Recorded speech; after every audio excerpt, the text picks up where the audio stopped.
Hello, welcome students. Yeah, we are back again and I hope you are doing very good. आप सब घर पे बहुत अच्छे से हो और बहुत अच्छे से रह रहे हो। तो देखिए ऑनलाइन क्लासेस की हमारी जो सीरीज है उसमें हम आगे बढ़ते हैं और this video is going to be specially for 10th standard. So it is time, you know very well, we were discussing in our last video about our poetry section. तो हम अपने poetry section की बात कर रहे थे और poetry section में हम लोगों ने हमारी जो फर्स्ट पॉइंट है उसको क्लियर भी कर लिया था। आई होप हाँ, द स्टॉक स्नो की हमने बात की थी जिसमें हमने क्रोको और हेमलॉक ट्री को यूज किया था और हमारे पोइट रॉबर्ट फ्रॉस्ट से, और उसमें जो एक सिंबलाइजेशन था वो हम लोग समझ चुके हैं। वो रेपिटेंस के बारे में था, रिक्रूटमेंट के बारे में था, तो उसके बारे में ज्यादा बात नहीं करते हुए इट इज टाइम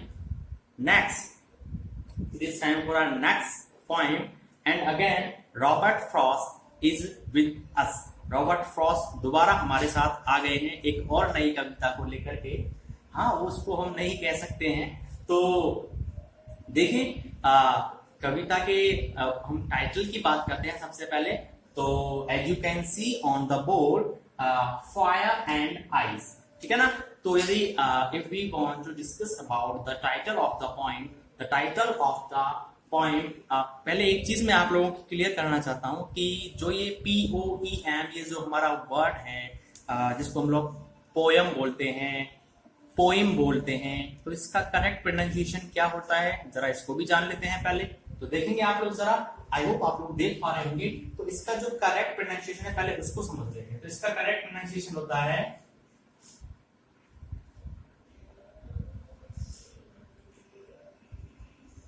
ठीक है, पोम, पोम, ठीक है ना। तो आप उसे क्या बोलेंगे, पोम, पोम, ठीक है। पोम हम इसे बोलने वाले हैं बजाय पोयम बोलने के। तो ठीक है, हमने प्रोनाउंसिएशन के बारे में जाना। तो इसका जो करेक्ट प्रोनाउंसिएशन वो क्या होता है, पोम होता है, ठीक है ना। तो अब देखिए हम अपनी पॉइंट पोम की बात करते हैं। तो फायर एंड आइस की हम बात कर रहे हैं और जब भी कोई भी चैप्टर है तो जब हम उसे स्टार्ट करते हैं तो मैं एक बात तो आपसे जरूर कहता हूं कि first of all we should know about the title, that what is the reason the title is given. What is the reason title is given, ऐसा क्या कारण है कि उसको ये टाइटल दिया गया, ठीक है ना। तो fire and ice, fire you know very well, आग के बारे में, आइस बर्फ के बारे में बात हो रही है, आग और बर्फ। तो एक बार जरा सोच के देखिए आप लोग, फायर एंड आइस, तो एक तरफ तो है फायर है, एक तरफ आइस है, तो दोनों क्या है, एक दूसरे के कॉन्ट्रास्टिंग ऑब्जेक्ट्स हैं। आई मीन टू से एक दूसरे के क्या है, जस्ट ऑपोजिट है। क्योंकि फायर के पास यदि आइस को ले जाओगे तो क्या हो जाएगा, दोनों चीजें आपस में दूसरे को रिएक्ट करेंगी। मतलब फायर को हम लोग आइस से डिफ्यूज कर सकते हैं, उसको मतलब उसका जो इफेक्ट है उसको कम कर सकते हैं। या फिर आप आइस की बात करें तो आइस को यदि फायर में डाल दें या कैसे भी हम इस चीज को यदि मीन लें तो आपस में एक दूसरे के कैसे हैं, ऑपोजिट है, ठीक है, कॉन्ट्रास्टिंग है एक दूसरे के साथ। और तो इसीलिए, और मैं आपको पहले भी बता चुका हूं कि जब भी हम किसी पॉम की बात करते हैं तो पॉम फायर एंड आइस, तो इसका मतलब ये थोड़ी है कि हमारे जो पॉइंट हैं वो आपको ये बताना चाहते हैं कि फायर क्या होती है, आइस क्या होती है। ये तो आप बहुत पहले जान चुके हो, आप 10th स्टैंडर्ड में हो, तो आपको फायर के बारे में जानने की जरूरत थोड़ी है, आपको आइस के बारे में जानने की जरूरत थोड़ी है। आपको ये बात जानने की जरूरत है कि जिस तरह से हर एक पॉइंट जो होती है, हर एक पॉइंट जो हमारे पास होती है उसका लिटरल मीनिंग मतलब जो आपको क्लियरली इसका जो मीन दिख रहा है ना, उस मीन के अलावा भी कुछ और मतलब होता है। जैसे डस्ट ऑफ स्नो की बात की हमने, तो बर्फ के कुछ छोटे छोटे पार्टिकल्स की हमने बात की, तो क्या वहां पर हमने बर्फ के पार्टिकल्स की बात की या किसी और चीज की भी हमने वहां पर बात की थी। आई होप आप मेरी बात को समझ पा रहे हो।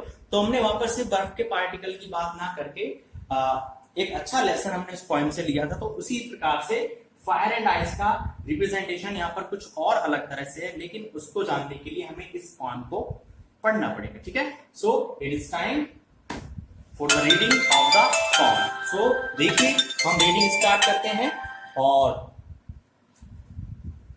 सबसे पहले it is time for stanza first. तो स्टैंजा फर्स्ट की हम लोग बात करने वाले हैं। स्टैंजा फर्स्ट है, तो stanza and I want to tell you there are 2 stanzas in this point. तो इस पॉइंट में हमें 2 स्टैंजा मिलने वाले हैं।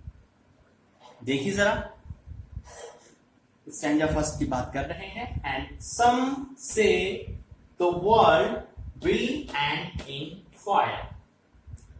सम say the world will end in fire. Some say कुछ लोगों का ऐसा कहना है या कुछ लोग ऐसा मानते हैं। क्या मानते हैं?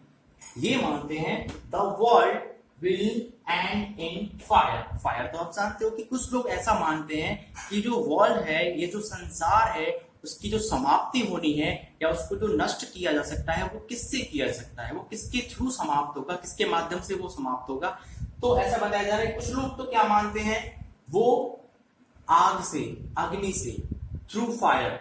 Okay, through fire this world can lead to an end. ठीक है ना। तो आग से इस संसार का क्या हो सकता है, विनाश हो सकता है, ये संसार समाप्त हो सकता है, ऐसा कुछ लोगों का मानना है। लेकिन उसके साथ साथ we are coming to the next line, some say, लेकिन कुछ लोगों का यह भी मानना है इन आइस। कुछ लोगों का तो ये मानना है कि संसार की जो समाप्ति होगी वो आग के माध्यम से होगी। लेकिन कुछ लोगों का ऐसा भी मानना है कि नहीं भाई, आग नहीं, इस संसार की समाप्ति बर्फ के माध्यम से भी हो सकती है। ठीक है। दो लाइंस हम लोगों ने अभी तक पढ़ी हैं, है ना। जैसे कपलेट को हम लोगों ने पढ़ा है, दो लाइंस हमने शुरू की पढ़ी हैं। तो देखिए यहाँ पर हम एक चीज समझ में आ गई होगी कि इस पॉइंट में हम ये बात करने वाले हैं कि how this world is going to be end, कि संसार की समाप्ति कैसे होने वाली है। तो सम से हम ऐसा कह सकते हैं, कुछ लोगों का ऐसा मानना है, या ऐसा भी कह सकते हैं कि कुछ साइंटिस्ट ने, कुछ वैज्ञानिकों ने अपने जो लॉजिक दिए हैं, अपने जो तर्क दिए हैं, वो इस आधार पर दिए हैं कि कुछ वैज्ञानिक तो ये मानते हैं कि इस पृथ्वी का विनाश किसकी तरह होगा, आग के रूप में होगा। लेकिन कुछ वैज्ञानिकों का ये भी मानना है कि इस पृथ्वी का विनाश बर्फ के रूप में होगा, in the form of ice. ठीक है। लेकिन from now coming to the third line, देखिए from what I have tasted, लेकिन what I have tasted, taste मतलब किसी भी चीज को चखना, लेकिन यहाँ पर चखने का इसका बिल्कुल भी अर्थ नहीं आ रहा है। from what I have tasted, और यहाँ पर tasted का मतलब है एक्सपीरियंस से लेकर है। यहाँ पर इसका अर्थ है tasted का मतलब है एक्सपीरियंस। तो what I, तो सबसे पहले देखिए I, मेरा क्या मानना है। अब मेरा यहां पर किसके लिए, आप you can gas in for whom this pronoun और आई इज यूज, या यू आर वेरी गुड, या एंड ये बात बिल्कुल रॉबर्ट फ्रॉस्ट की ही हो रही है। यहाँ पर जो आई आया है वो रॉबर्ट फ्रॉस्ट के बारे में आया है, क्योंकि इस पॉम को उन्होंने ही लिखा है। तो वो क्या कह रहे हैं, वो ये कह रहे हैं from what I have tested, मैंने क्या टेस्ट किया है। टेस्ट मतलब मैंने पर्सनली क्या एक्सपीरियंस किया है of desire, of desire. Desire तो आप जानते हो, डिजायर मतलब, हाँ वेरी गुड, डिजायर का मतलब है इच्छा, और जो कि कभी समाप्त नहीं होने वाली होती है। तो from what I have tasted of desire, मैंने क्या एक्सपीरियंस किया है, मैंने क्या टेस्ट किया है ऑफ डिजायर, इच्छा के बारे में। जो भी मैंने कुछ जाना है इच्छा के बारे में, I hold, I hold, hold का मतलब हम यहां पर कह सकते हैं, होल्ड का मतलब ऐसे पकड़ना होता है, लेकिन यहां पर होल्ड का मतलब है सपोर्ट देना। तो आई होल्ड, मैं समर्थन देता हूं, विद दोज, उन सभी लोगों का, मैं उन सभी लोगों के साथ हूं, या मैं उन सभी लोगों का समर्थन देना चाहता हूं जो कि हु फेवर फायर। ठीक है ना। तो फेवर और होल्ड, मैं उनके साथ हूं, हु फेवर, जो सपोर्ट करते हैं, जो समर्थन करते हैं, जो इस बात को कहते हैं कि संसार की समाप्ति किसके थ्रू होने वाली है, फायर के थ्रू। तो आप देखिए यहां पर पॉइंट ने क्लियरली समझा दिया है, आई होल्ड, मैं उन लोगों के साथ हूं, मेरे विचार उन लोगों के साथ हैं, दोज हु फेवर फायर। तो जो लोग ये मानते हैं कि इस वर्ल्ड पे जो डिस्ट्रक्शन का कारण होगा, वो डिस्ट्रक्शन का कारण फायर बन सकता है, मेरी भी सोच उन लोगों के साथ ही मिलती है। तो यहाँ पर फर्स्ट स्टैंजा में ये बात तो हमें क्लियर हो चुकी है कि हमारे पॉइंट ये बताना चाहते हैं कि मेरा पर्सनली ऐसा मानना है कि ये संसार है इसकी समाप्ति या इसका जो डिस्ट्रक्शन होगा वो किसके थ्रू होगा, फायर के थ्रू, ठीक है ना। लेकिन यहाँ पर फायर का लिटरल मीनिंग तो आग है, लेकिन फायर की यदि हम डीपर मीनिंग की बात करें, यदि इसका हिडन मीन हम देखें तो आप देखेंगे फायर को यहाँ पर रिप्रेजेंट किया गया है डिजायर से। फायर डिजायर राइमिंग भी मिल रही है, ठीक है ना। तो फायर को रिप्रेजेंट किया गया है डिजायर से। तो आई होप यहां तक तो आप लोगों को क्लियर है, ठीक है। अब हल्का सा इसके डीप मीन की हम बात करते हैं। देखें जरा ध्यान से समझना कि some say that world will end in fire. आगे की हम बात कर रहे हैं। आग का मतलब जैसे कि हम लोग वर्ल्ड में मतलब संसार में रह रहे हैं, तो ग्लोबल वार्मिंग के बारे में तो आप जानते ही हो। हाँ, वेरी गुड। तो ग्लोबल वार्मिंग से कहने का मतलब जो टेम्परेचर है अर्थ का वो क्या हो रहा है, डे पर डे इंक्रीज हो रहा है, ठीक है ना। तो मतलब जो आग है वो क्या हो रही है, धीरे धीरे बढ़ती जा रही है। तो एक दिन ऐसा हो सकता है, एक दिन ऐसा भी आ सकता है कि इस संसार में ये जो तापमान है इतना ज्यादा बढ़ जाए कि इस संसार का क्या हो सकता है, डिस्ट्रक्शन हो सकता है। लेकिन उसके साथ साथ सम से इन आइस, अभी हम लिटरल मीनिंग की बात कर रहे हैं, लेकिन कुछ लोग ये कहते हैं कि भाई वो बर्फ में भी खत्म हो सकती है।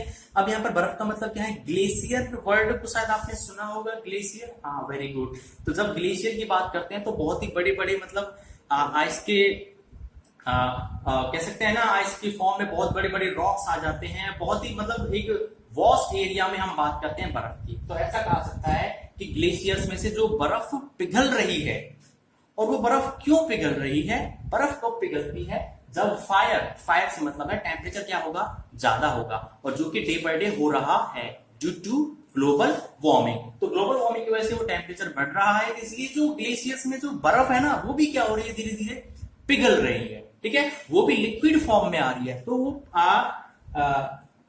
पॉइंट ये बताना चाहते हैं कि ऐसा भी हो सकता है ग्लेशियर्स के जो ग्लेशियर्स है वो टोटली क्या हो जाए, मेल्ट हो जाए, पिघल जाए, या बहुत ज्यादा लिक्विड ग्लेशियर से निकल जाए। मतलब वो किसका रूप ले सकते हैं, फ्लड का। किसका ले सकते हैं, फ्लड का, ठीक है। फ्लड, बाढ़ आप जानते हो, बाढ़ कब आती है, जब बहुत ज्यादा पानी की क्वांटिटी होती है। तो अभी तो लिटरल मीनिंग की बात करें तो फायर मतलब ग्लोबल वार्मिंग को हम जिस तरह से एक तरह से ले सकते हैं। यदि आइस की हम बात करें तो ग्लेशियर्स की एग्जांपल्स हम ले सकते हैं, जिससे कि फ्लड के रीजन बन सकते हैं। लेकिन कवि ने बाद में ये भी कहा है कि मैं उन लोगों के साथ हूं, मैंने जो लाइफ में एक्सपीरियंस किया है, तो मैंने ये समझा है ऑफ डिजायर।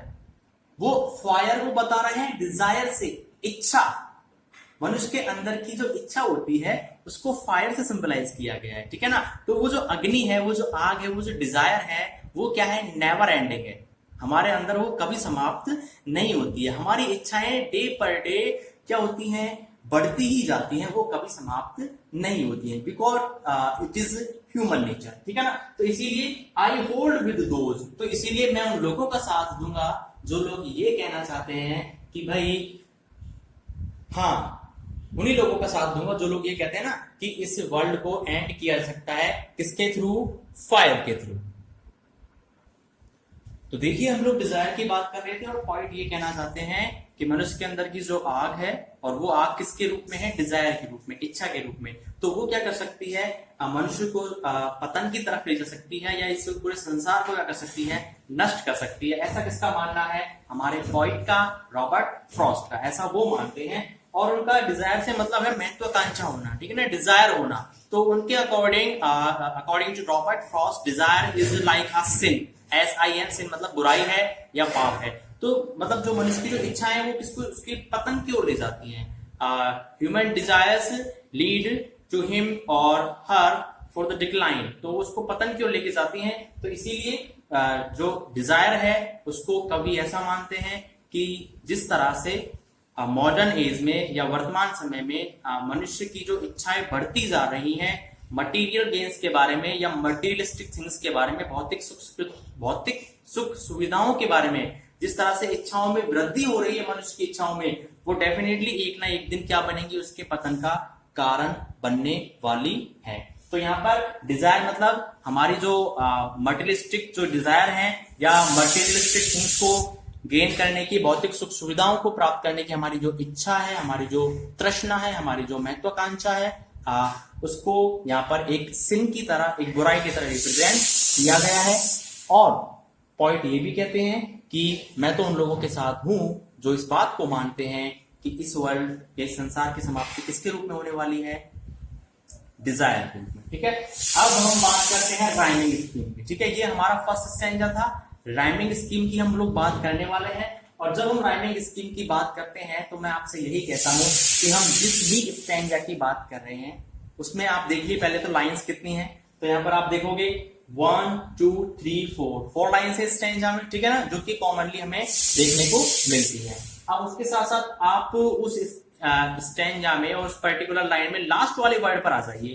तो यहाँ पर इसका जो लास्ट वर्ड है वो क्या बता रहा है भाई, उसका साउंड देखें आप लोग, फायर फायर फायर। तो ये अभी क्या है, फर्स्ट लाइन है, इसको मैं रिप्रेजेंट कर रहा हूं किससे, ए से। ठीक है, मैंने रिप्रेजेंट कर दिया इसे। अब हम सेकंड लाइन की बात करते हैं। हमारी second line some say in ice, fire fire ice, fire ice different है बिल्कुल, तो इसको हम क्या रिप्रेजेंट करेंगे, बी। यहां तक क्लियर? ठीक है, अब आगे आओ, अब हम थर्ड लाइन की बात करते हैं। Fire ice desire, fire desire similar हो रहा है, मैच हो रहा है। तो यहां पर हमने फायर को क्या रिप्रेजेंट किया, ए। तो बताओ डिजायर को भी क्या रिप्रेजेंट करने वाले हो, ए ही हम लोग रिप्रेजेंट करने वाले। ठीक है, अब नेक्स्ट लाइन की हम बात करते हैं। फायर हो गया, आइस, डिजायर, और फिर दोबारा से क्या आ गया, फायर। तो ज्यादा सोचने की जरूरत नहीं है। तो यहां पर भी हम फायर को क्या रिप्रेजेंट करेंगे, ए से। तो यदि राइमिंग स्कीम की यदि हम बात करें तो राइमिंग स्कीम के थ्रू आप लोग क्या जानना चाहते हो, देखिए जरा, हम लोगों ने राइमिंग स्कीम क्या पाई है स्टैंजा की, ए बी ए ए। ठीक है, ये क्या हो गई, राइमिंग स्कीम हो चुकी है। ठीक है, हमारे फर्स्ट स्टैंजा की। तो फर्स्ट स्टैंजा में हमने बात की फायर की, और फायर को रिप्रेजेंट किया गया है डिजायर से। ठीक है, अब हम हमारे सेकंड स्टैंजा में बात करने वाले हैं आइस। ठीक है, तो चलो बात करते हैं आइस के बारे में कि आइस के बारे में क्या कहना है। तो देखिए स्टूडेंट्स, सेकंड स्टैंजा में हम बात करने वाले हैं आइस के बारे में, जैसा कि मैंने आपको कहा था। तो सेकंड स्टैंजा की अब हम बात करते हैं। तो स्टैंजा सेकंड में क्या दिया गया है, जरा ध्यान से देखेंगे। बट, लेकिन, इफ का मतलब कंडीशन आ गई, यदि।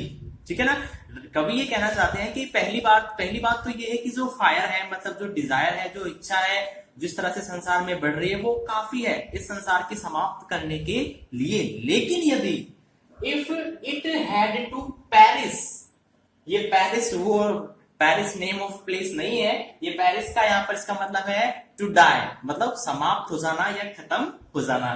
But if it had to perish, लेकिन यदि इसे समाप्त होना पड़ेगा, यदि हमें पृथ्वी को खत्म करना पड़ेगा, ट्वाइस, दो बार, मतलब दूसरी बार। अगर पहली बार डिजायर के बावजूद भी, एक्सट्रीम डिजायर के बावजूद भी यदि पृथ्वी समाप्त नहीं होती है, ये संसार समाप्त नहीं होता है, तो दूसरा जो ऑप्शन है, तो यदि if it had to perish twice, लेकिन यदि संसार को दोबारा हमें समाप्त करना पड़े, तो क्या कहना चाहते हैं हमारे पॉइंट, देखिए, आई थिंक, ऐसा मुझे लगता है, एंड आई नो, और इतना जहां तक कि मैं लोगों से मिला हूं, जहां तक मैंने लोगों के साथ एक्सपीरियंस शेयर किए हैं, आई नो, मुझे पता है कि इनफ ऑफ हेट, इनफ मतलब पर्याप्त मात्रा में उपस्थित है या पर्याप्त मात्रा में मौजूद है, enough of hatred is available in this world. तो वही ये कहना चाहते हैं कि इनफ ऑफ हेट, पर्याप्त मात्रा में, या इतनी घृणा लोगों के दिमाग में, इतने घृणा लोगों के मन में एक दूसरे के लिए निश्चित रूप से है। और यदि आप इस बात को कनेक्ट करना चाहें तो अपने आसपास के लोगों को देख सकते हो। डेफिनेटली हो सकता है कि आपको देखकर के 90% लोग क्या हो सकते हैं, हैप्पी, लेकिन 10% लोग तो डेफिनेटली आपको देख करके क्या करेंगे, कहते हैं ना जलना, वो जलने वाले, जेलस वाले। लेकिन 90% मैंने आपको ज्यादा बता दिया, मैं आपको बता देता हूं। लेकिन हमें यहाँ पर अब स्टैंजा के बारे में बात करनी है, आई थिंक, लेकिन मुझे ऐसा लगता है, आई नो, और इतना मुझे पता भी है कि इनफ ऑफ हेट, इस संसार में इतना लोगों के मन में एक दूसरे के लिए जलन है, ईर्ष्या की भावना है, नफरत की भावना है, घृणा की भावना है, कि टू से, कहने के लिए, दैट फॉर डिस्ट्रक्शन, डिस्ट्रक्शन दोबारा से वही क्या आ गया, पृथ्वी का विनाश आ गया, वर्ल्ड की क्या कर रहे हैं, एंडिंग कर रहे हैं, डूम की बात कर रहे हैं। डूम मतलब प्रलय आना, मतलब कयामत आ जाना, मतलब सब कुछ क्या हो जाना, तबाह हो जाना, सब कुछ नष्ट हो जाना। तो फॉर डिस्ट्रक्शन, डिस्ट्रक्शन मतलब विनाश। When there is nothing like a living thing, सब कुछ क्या हो जाएगा, नॉन लिविंग बन जाएगा, सब कुछ everything will be like an object, वो एक चीज की तरह पड़ा रहेगा जो कि पूरी तरह से क्या हो जाएगा, यूजलेस हो जाएगा, ठीक है ना। तो टू से कहने के लिए दैट फॉर डिस्ट्रक्शन, यदि हम विनाश की बात करें और यदि दूसरा ऑप्शन हम देखना चाहें, फायर के अलावा, डिजायर के अलावा दूसरा ऑप्शन देखना चाहें, तो पॉइंट ये कहना चाहते हैं आइस। आइस, तो आई होप अब आपको समझ में आ गया होगा कि आइस की बात हमने क्यों की। तो कवि ने ये कहा है कि जो बर्फ है ना, बर्फ वो क्या है, इनफ है। अब बर्फ का मतलब ये थोड़ी सभी के ऊपर जाकर यहाँ बर्फ डालोगे, नहीं, बर्फ का मतलब है, वहां पर हमने फायर को रिप्रेजेंट किया डिजायर से, यहां पर हम आइस को रिप्रेजेंट करने वाले हैं हेट से या हेट्रेड से। वो क्या होती है, घृणा होती है, नफरत होती है, जलन होती है, ईर्ष्या होती है, ठीक है। तो वो कहते हैं कभी कि अगर पृथ्वी को, हालांकि पहली बार में ही ऐसा तो होता नहीं, कोई भी चीज एक बार में नष्ट नहीं होती है, पृथ्वी पहली बार में ही फायर से, हमारी डिजायर से जो डे पर डे इंक्रीज हो रही है उससे डेफिनेटली खत्म हो जाएगी। लेकिन फिर भी यदि ये पृथ्वी समाप्त नहीं होती है तो कभी ये कहते हैं कि जो हमारे मन में, हमारे एक दूसरे के लिए हो सकता है आपके मन में नहीं हो, लेकिन हम अपने आसपास तो देख सकते हैं लोगों की क्या फीलिंग्स रहती हैं। तो वो ये कहते हैं कि लोगों के मन में जो एक दूसरे के लिए घृणा है ना, नफरत, वो काफी है दूसरी बार इस पृथ्वी को क्या करने के लिए, समाप्त करने के लिए। तो आइस, इसको रिप्रेजेंट किया गया है हेट से या हेट्रेड से। तो पॉइंट ये कहना चाहते हैं, रॉबर्ट फ्रॉस्ट ये कहना चाहते हैं कि ये जो आइस है जिसको हेट्रेड के रूप में रिप्रेजेंट किया गया है, इज ऑल्सो ग्रेट, वो भी क्या होगी, एक ग्रेट मतलब बहुत ही महान या मतलब बहुत ही अच्छा क्या होगी, ऑप्शन होगी। दूसरा बहुत ही अच्छा ऑप्शन होगी, वो क्या होगी, आइस होगी। आइस मतलब बर्फ, और आइस का यहां पर लिटरल मीनिंग तो बर्फ है, लेकिन जो डीपर मीनिंग है, जो मेटाफोरिकल मीनिंग है, वो क्या है, हेट्रेड। तो एक दूसरे के दिलों में या मन में जो नफरत है वो भी काफी है संसार को समाप्त करने के लिए।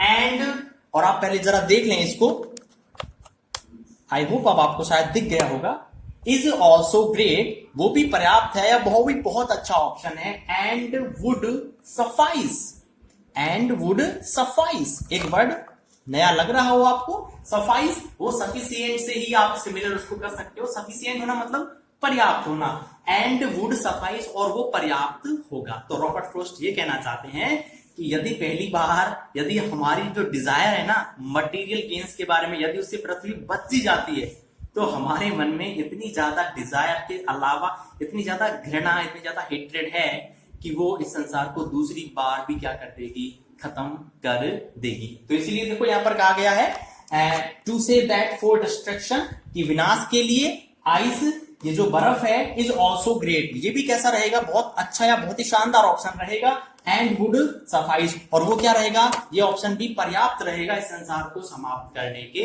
लिए। तो अब देखिए पॉइंट क्या मैसेज देना चाहते हैं। पॉइंट ये मैसेज देना चाहते हैं कि हमारी जो इच्छाएं हैं वो हमें कहाँ लीड कर सकती हैं, वो हमारे, यदि हमारी इच्छाएं बिल्कुल क्या होंगी, एक्सेसिव वे में होंगी, लिमिटेड होना, कंटेंटेड होना बहुत अच्छी बात है, लेकिन हम हमारी इच्छाओं पर वो कहते हैं ना, लिमिट कहाँ रख पाते हैं। कुछ ना कुछ हमारे दिल में कुछ ना कुछ नया आता है, यार ये हो जाए, यार आज तो ये हो जाए, मेरा वो हो जाए, मेरा प्रमोशन हो जाए, मेरी जॉब लग जाए, फिर मेरा फैमिली सेटल हो जाए, फिर मेरा बिजनेस हो जाए, मतलब इच्छाएं कभी समाप्त नहीं होती, ठीक है ना। उसी तरह से दूसरे लोग जब प्रॉस्परस होते हैं, जब उनको फेम मिलती है, जब दूसरे लोगों को प्रसिद्धि मिलती है, जब दूसरे लोगों को थोड़ा अच्छे बेटर वे में लाइफ स्पेंड कर पाते हैं, तो हमारे मन में क्या आने लगती है, जलन आने लगती है, ईर्ष्या आने लगती है। उसी ईर्ष्या की बात कर रहे हैं कि हम लोग एक दूसरे की प्रॉस्पेरिटी से, हम लोग एक दूसरे की सक्सेस से क्या करते हैं, जलते हैं। और ये सिर्फ एक दूसरे पसंद की बात नहीं है, देशों की भी हम बात कर रहे हैं। तो एक देश दूसरे देश से चलता है, जैसे कि हमारा एनिमी जो कंट्री है वो क्या है, आप जानते हो, चाइना है और पाकिस्तान है, ठीक है ना। तो वो लोगों के मन में वो मतलब है उस तरह का जो फीलिंग है उस तरह का। और it is not about the countries but also about community में भी ऐसा होता है कि मतलब लोग आपस में एक दूसरे को क्या करते हैं, हेट करते हैं, एक दूसरे के लिए उनका जो पॉइंट ऑफ व्यू होता है वो बिल्कुल भी अच्छा नहीं होता है। तो इसीलिए सेकंड स्टैंजा में रॉबर्ट फ्रॉस्ट कहना चाहते हैं कि यदि पृथ्वी को दूसरी बार समाप्त होना पड़े तो मुझे ऐसा लगता है कि जो आइस है, आइस का मतलब क्या है, हेट्रेड, नफरत है, वो भी क्या होगी, ग्रेट ऑप्शन होगी, वो भी सफाइस होगी, वो भी पर्याप्त होगी, इनफ होगी इस संसार को दोबारा समाप्त करने के लिए। तो आई होप देखिए सेकंड स्टैंजा आपको डेफिनेटली क्लियर हो जाना चाहिए। और अब कुछ इंपॉर्टेंट एस्पेक्ट्स हैं, कुछ इंपॉर्टेंट चीजें हैं, उनके बारे में भी थोड़ा जल्दी से हम लोग देख लेते हैं। I know very well that की video this video has become little bit lengthy, ये वीडियो थोड़ी लंबी हो चुकी है, लेकिन कुछ इंपॉर्टेंट चीजें और हैं वो जरा हम देखते हैं। लेकिन उससे पहले हम इस स्टैंजा की, हम लोगों ने राइमिंग स्कीम नहीं देखी है तो राइमिंग स्कीम देखते हैं फटाफट से। ट्वाइस, ठीक है, ट्वाइस, वहां पर आप देखो फायर, डिजायर, ए नाम दिया था, ए से रिप्रेजेंट दिया था और आइस को बी किया था। तो देखो वहां पर राइमिंग स्कीम क्या थी, A B A, I hope यही थी, ठीक है ना। ए आपने रिप्रेजेंट किया था फायर, आय, और बी आपने किया था आइस, आइस ना। तो आप देखिए ट्वाइस, ट्वाइस आइस किससे सिमिलर हुआ, ए से या बी से, वेरी गुड, बी से। तो पहले आ गया बी। फिर देखिए हेट, क्या हुआ, हेट, फायर, आइस, हेट, ये तो बिल्कुल अलग साउंड कर रहा है, कोई नहीं अलग साउंड कर रहा है तो नए तरीके से रिप्रेजेंट कर देते हैं। तो अब यहां पर क्या जाएगा, सी आ जाएगा। आई होप आपको समझ में आ गया होगा। फिर दोबारा से क्या है, आइस, क्या है, आइस, तो आइस को तो हमने बी रिप्रेजेंट किया है, वेरी गुड। अब आ जाइए जरा, हेट की हमने बात की, हेट, और हेट के बाद आपको दिख रहा होगा ग्रेट। तो बताइए मुझे जरा, हेट और ग्रेट आपको सिमिलर साउंड में मिल रहे हैं या नहीं मिल रहे हैं, मिल रहे हैं ना, राइमिंग हो रही है, वेरी गुड। और उसके बाद है सफाइस, सफाइस मतलब दोबारा से आइस, ठीक है ना। तो हेट की हमने बात, ट्वाइस की बात की हमने, फिर हमने हेट की बात की, फिर हमने आइस की बात की, और हेट की तरह ही है ग्रेट, बोल के देखिए जरा, हेट ग्रेट, है ना। तो फिर ये क्या आ गया, सी आ गया, ठीक है। और उसके बाद फिर दोबारा आ गया सफाइस, सफाइस मतलब आइस से सिमिलर है, तो ये क्या आ गया दोबारा से बी आ गया, ठीक है। तो राइमिंग स्कीम देखिए इस स्टैंजा की क्या निकल के आती है, क्योंकि यहां पर कहीं भी फायर नहीं है, कहीं भी डिजायर नहीं है, यहां पर सिर्फ एट मतलब ग्रेट और उसके अलावा हेट और ट्वाइस और आइस ही आया है। तो इस स्टैंजा की राइमिंग स्कीम हमारे सामने आती है B C B C B, ठीक है। आई होप राइमिंग स्कीम आपको डेफिनेटली क्लियर हो गई है। तो बस अब कुछ इंपॉर्टेंट चीजें हैं उनके बारे में जरा देखते हैं। हाँ तो देखिए स्टूडेंट्स, अब हम हमारे पॉइंट को एंड करने वाले हैं, लेकिन उससे पहले इस पॉइंट का सबसे इंपॉर्टेंट जो पार्ट है, इस पॉइंट का, इस वीडियो का सबसे इंपॉर्टेंट जो सेशन है वो मैं आपके सामने रिप्रेजेंट करने वाला हूं। आप फटाफट से इस चीज को देखने वाले हो। फायर की हमने बात की, एंगर, गुस्सा से, गुस्सा जो होता है, या डिजायर जो इच्छा हमारे अंदर आती है। लेकिन एक चीज समझे आप, फायर, अग्नि में जब आप किसी भी चीज को डालते हो, आग में जब किसी भी चीज को डालते हो तो वो तुरंत समाप्त होती है या नहीं होती, तुरंत खत्म होती है नहीं होती, होती है ना। तो इसीलिए फायर को क्या गया है, एक वे बताया गया है, एक तरीका बताया गया डिस्ट्रक्शन का, जो कैसा होता है, रैपिड, ठीक है ना। फायर को आप एंगर से रिप्रेजेंट कर सकते हो और या फिर डिजायर से भी रिप्रेजेंट कर सकते हो, ठीक है। अब वो डिजायर किस चीज की है, मटीरियलिस्टिक थिंग्स की, मतलब भौतिक सुख सुविधाओं की। हम लोग क्या कर रहे हैं, हमारे फॉरेस्ट को, मैंने एग्जाम्पल लिया, हमारे जंगलों को क्या कर रहे हैं हम लोग, काटते जा रहे हैं, हम अपने फॉरेस्ट्री को डिस्ट्रॉय कर रहे हैं, अपने जंगलों को काट रहे हैं, किसके लिए, सिर्फ अपना मतलब पूरा करने के लिए, सिर्फ वहां पर क्या करने के लिए, एक तरह से आबादी को बढ़ाने के लिए, या सिर्फ हम लोग अपने रहने के लिए क्या कर रहे हैं, पेड़ों को काट देते हैं, जो कि बिल्कुल भी अच्छा नहीं होता है। तो उसी तरह से अब देखिए जो फायर है वो किसको एंड करने के लिए, फिजिकल वर्ल्ड को, मतलब किसी भी ऑब्जेक्ट लाइक थिंग को, जो कि मतलब आपके सामने लाइव है या वो आपके सामने प्रेजेंट होती है, किसी भी मटीरियलिस्टिक थिंग को खत्म करने के लिए फायर क्या होती है, इनफ होती है, ठीक है, समझना बात को। लेकिन आइस की बात करते हैं, जब आप किसी भी चीज को आइस में डालते हो तो आइस से वो जो डिस्ट्रक्शन होता है, वो जो किसी कोई भी चीज समाप्त होती है, खत्म होती है, तो वो क्या होगी बताओ, धीरे धीरे होगी, जल्दी जल्दी। मान के चलो आज ही इसी मोमेंट पर पृथ्वी खत्म होने वाली है, यदि आग लग जाएगी तो आप लोग उस कंडीशन में पहले जल्दी मरोगे, या बहुत ज्यादा बर्फ मतलब बहुत ज्यादा टेम्परेचर डाउन हो जाएगा तब ज्यादा जल्दी मरोगे। आग होगी तो हम बहुत जल्दी क्या हो जाएंगे, खत्म हो जाएंगे। लेकिन यदि बर्फ होगी तो हम धीरे धीरे धीरे, हमारे शरीर के अंदर का जो ब्लड है वो क्या होगा। तो मैं आपको बता रहा था आइस है, स्लो डिस्ट्रक्शन होता है, हेट या हेट्रेड घृणा या नफरत है, उसकी वजह से वॉर होते हैं, किसी भी फिजिकल चीज को खत्म करने के लिए जिसका हम कहते हैं जिसका फिजिकल अपीरियंस है, किसी भी मटेरियलिस्टिक थिंग को खत्म करने के लिए फायर अपने आप में इनफ है।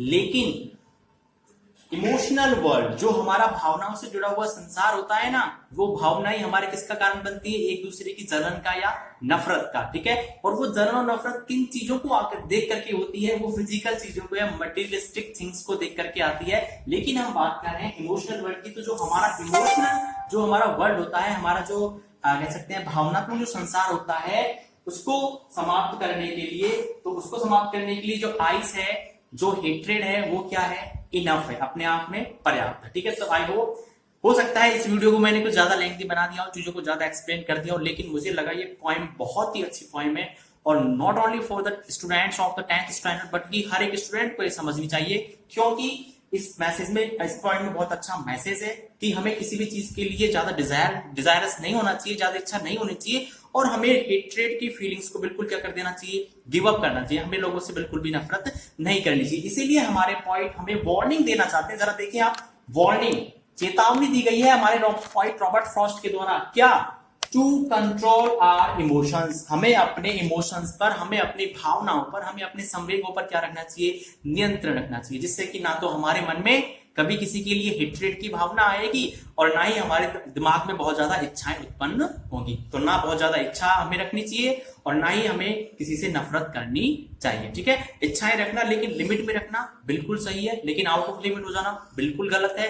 Contentment is the best way to live your life in the best way, मतलब कह सकते हैं संतुष्ट होकर के, संतोष के साथ जो जीवन हम जीते हैं, वो जीवन सबसे अच्छा होता है और सबसे ज्यादा हैप्पी लाइफ वो होती है। तो ये थी पॉइंट हमारी fire and ice. I hope आपको बहुत अच्छे से समझ में आई होगी, बहुत अच्छी भी लगी होगी, इसीलिए मैंने इस पॉइंट को सिर्फ 10th स्टैंडर्ड के लिए नहीं बनाया है, मैं इस पॉइंट को हर एक स्टूडेंट को सेंड करने वाला हूं, जिससे कि वो इस पॉइंट के पीछे जो बहुत ही डीप और शानदार जो मैसेज है उसको समझे। एक स्टूडेंट दूसरे स्टूडेंट की सक्सेस को लेकर के बिल्कुल भी जेलस नहीं हो, हम सभी आए हैं, हम सभी स्पेसिफिक हैं, हमारे अंदर सुप्रीम क्वालिटीज हैं, हम सभी यूनिक हैं, तो हमें अपनी एबिलिटी को जानना है, दूसरे इंसान से हमें बिल्कुल भी जलन नहीं करनी है, और ना ही दूसरे इंसान की चीजों को हमें भी ध्यान देना है, क्योंकि हम क्या है, हम भी एबल है, हम पावरफुल है, और हमें भी भगवान ने वो सब कुछ दिया है, और हमें सब चीजों का ध्यान रखना है, नेचर का स्पेशली बहुत ज्यादा ध्यान रखना है। नेचर का हम लोग क्या कर रहे हैं, मटेरियलिस्टिक थिंग्स में यूज कर रहे हैं, फर्नीचर नया नया चाहिए घर में, ठीक है ना, बिल्डिंग्स नई नई जगह पे चाहिए, तो आप बेचारे फॉरेस्ट को क्या कर रहे हैं हम लोग, डिस्ट्रॉय कर रहे हैं, ठीक है ना। तो उससे पेड़ पौधों का और हमारे एनिमल्स का क्या होता है, बहुत बड़ा लॉस होता है। वो किसकी वजह से, हमारे मतलब पने की वजह से, बिकॉज वी आर सेल्फिश। तो बस यही बहुत इंपॉर्टेंट मैसेज है। तो आई होप वीडियो आपको जरूर पसंद आई है। चैनल तो आप सब्सक्राइब करोगे, अगर नहीं किया है तो चैनल को जरूर सब्सक्राइब कर दीजिए। मेरा चैनल नहीं, आप सभी का चैनल है, हमारा चैनल है। वीडियो को लाइक जरूर करें और स्टूडेंट्स के साथ शेयर करें, नॉट ओनली 10th स्टैंडर्ड बल्कि सभी के साथ। 10th स्टैंडर्ड वालों के साथ तो आपको करनी ही है, बाकी सभी के साथ वीडियो को शेयर करें। ओके, बाय बाय, मिलते हैं नेक्स्ट वीडियो में, सी यू सून।